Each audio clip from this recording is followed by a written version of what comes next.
Yes, good afternoon, all of you, and it's again a great pleasure to be here with you all. Thanks, Virtue, for giving us this opportunity. And today we are lucky that we have eminent panelists. We have senior most colleague, Dr. Kiran Martak, who is a doyen and authority in this field. So let me ask my first question to Dr. Kiran Martak, and he has his expertise on all this. So when we look at the patient safety, especially when we conduct the phase one studies, the early clinical trials, and if we are looking at, suppose if you are looking at volunteers in this study, so Dr. Martak, what you will guide and what will be your recommendation in terms of safety in phase one study program? So Dr. Martak, you have to unmute yourself. Yeah. Can you hear me? Yes, yes. Now we can hear. Okay. Thank you very much, Dr. Pawar, for a very interesting question. I am thankful to the organizers to make me a panel member of this important session. One of the important aspect in phase one, as we all know, that the phase one is the first thing in human being of any new chemical entity, and this needs a very special attention, and particularly the knowledge and the analytical mind to evaluate the preclinical studies which have been carried out before filing an IND.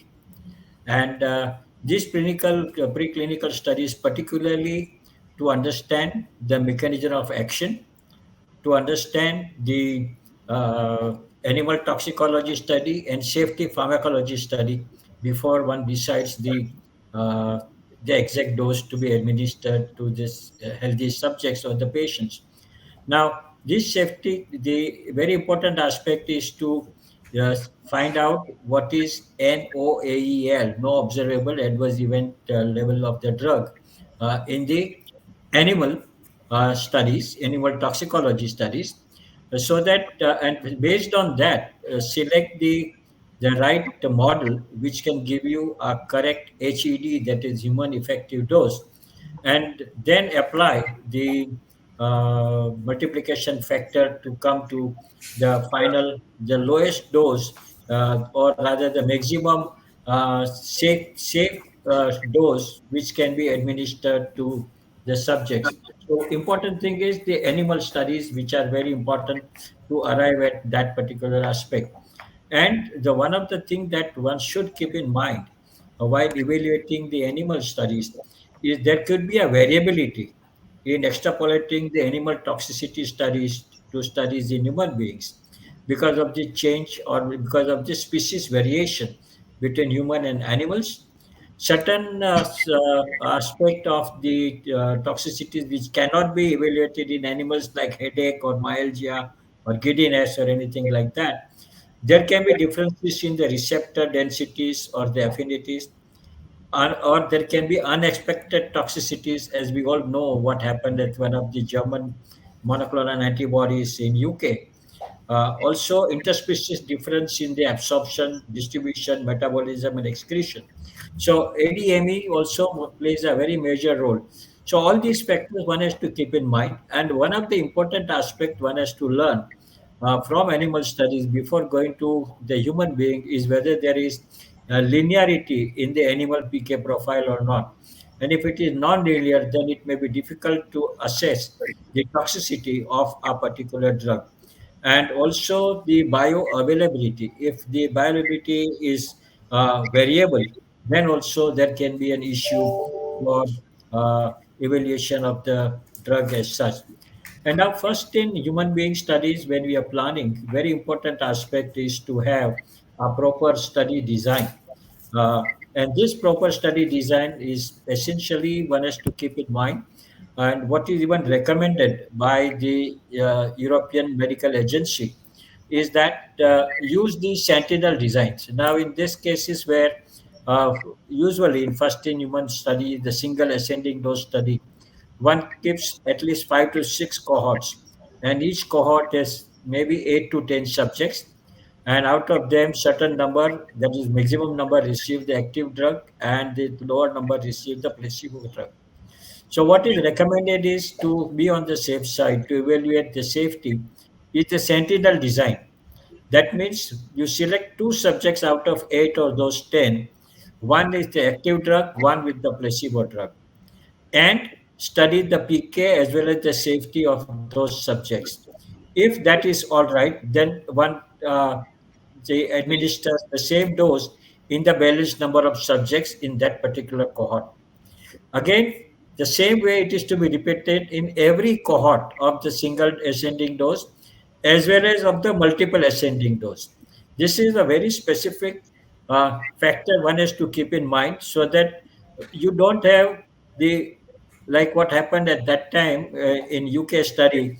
Out of eight, six subjects at a time developing anaphylactic shock, which may be very difficult to handle.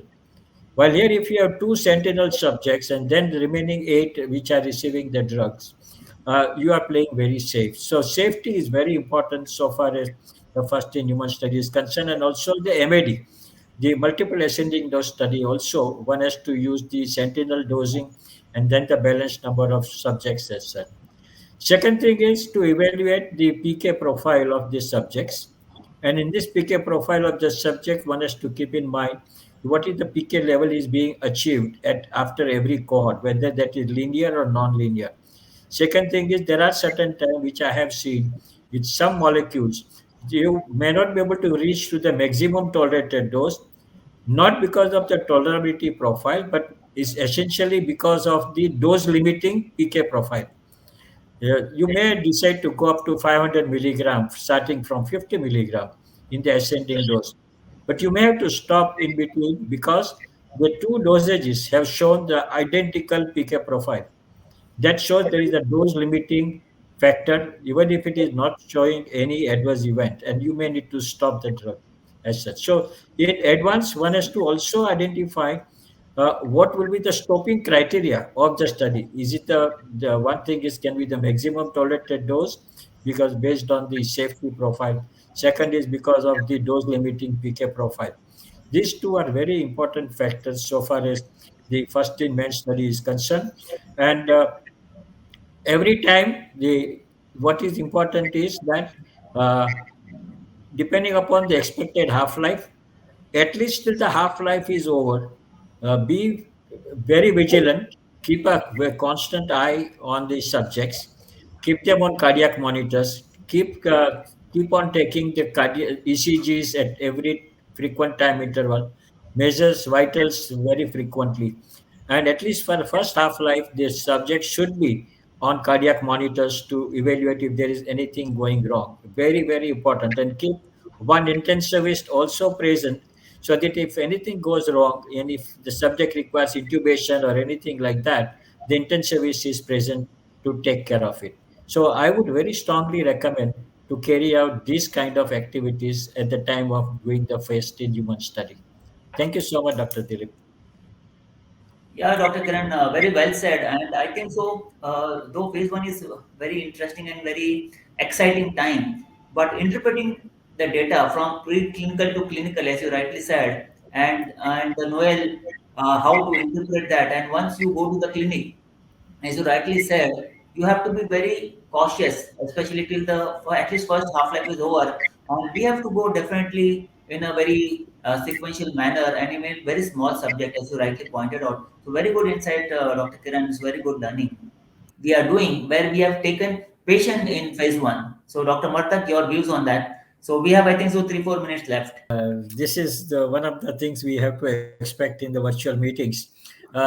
Phase one study as normally being carried out in the healthy subjects. Can you hear me? Yes, yes, we can hear you. Okay. But certain time we need to carry it out even in patients. And this particular way of doing in the patients is essentially because the drug is either very highly cytotoxic or it is meant for the condition which are in a very life threatening conditions where you cannot do the study in the healthy subject because of the cytotoxic profile of the drug. So in such cases the first in man is usually carried out in the patients as such. And what is important here is that the whether it is healthy subject or patients, one has to keep in mind the proper safety evaluation of the subjects.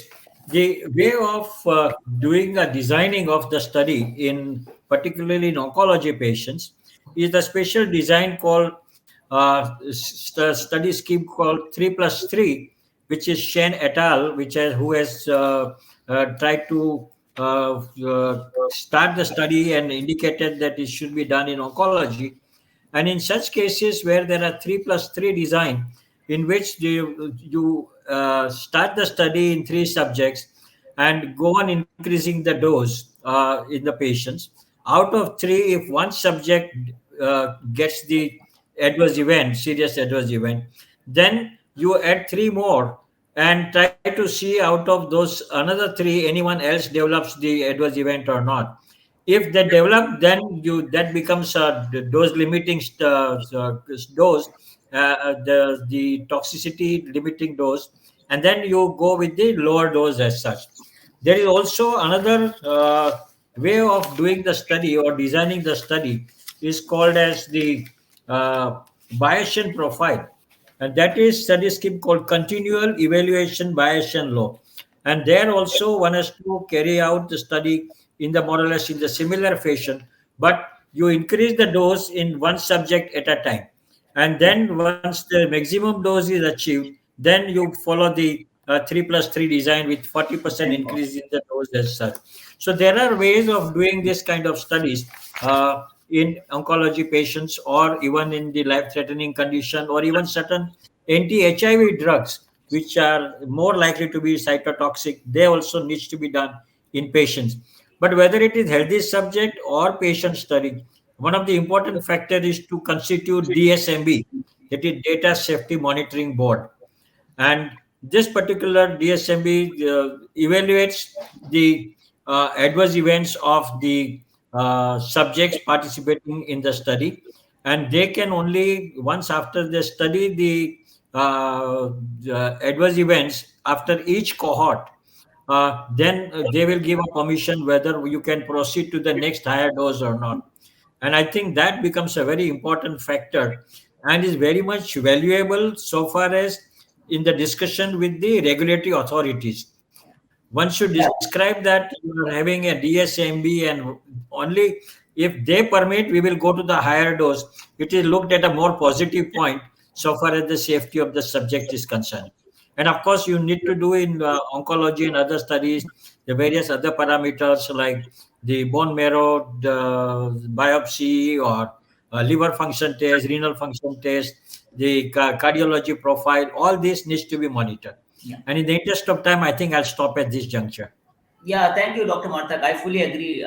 2 points. DSMB definitely plays an important role in this kind of study because you have to globally see the safety of the patients. So that's definitely. And another important aspect in when you recruit patient, so they have a lot of baseline events which are happening in their life.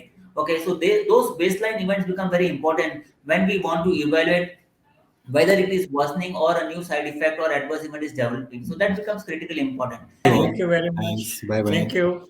Thank Thank you you. so Bye much. bye. Thank you. Thanks, Dr. Pawar, and all the colleagues.